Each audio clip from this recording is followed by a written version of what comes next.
From the Poor Man's Morning and Evening Portions by Robert Hawker, September 4th, evening. Wherefore the king hearkened not unto the people, for the cause was from the Lord. 1 Kings 12:15. What a light doth this one verse throw upon the whole of this history, and upon 10,000 of a similar kind, which are perpetually going on through life.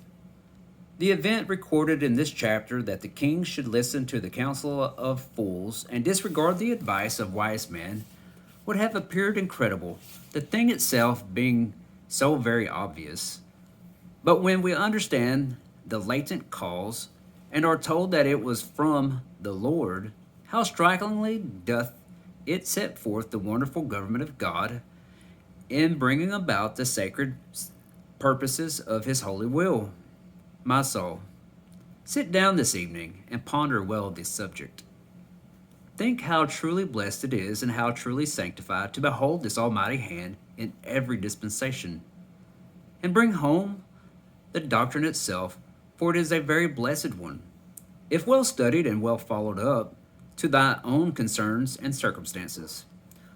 When any of the providential and gracious appointments of thy Jesus thou art exercised and afflicted, what can be thy relief, but seeing the cause as from the Lord?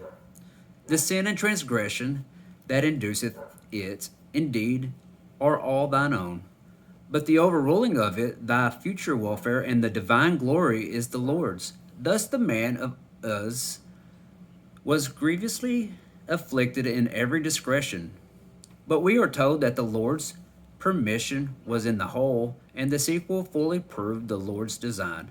Thus, the man after God's own heart was cursed by Shimei in the moment when his life was sought after by his own unnatural son.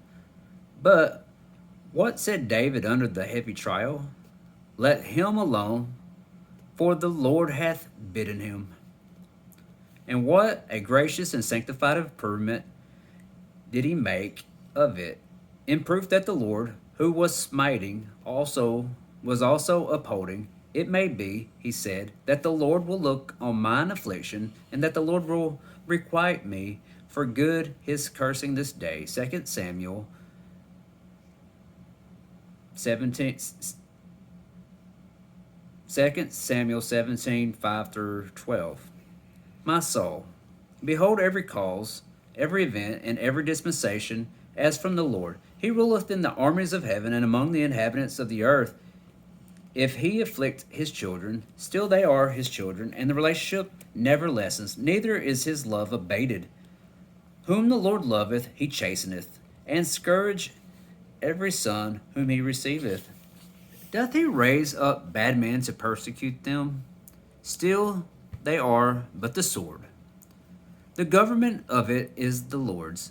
Doth Jesus speak in frowning providences, or hide himself from giving out his accustomed gracious visits of love?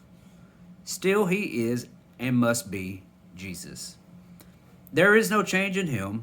Whatever outward dispensations seem to say, he saith himself, I know the thoughts I think towards you, thoughts of peace and not of evil, to give you an expected end.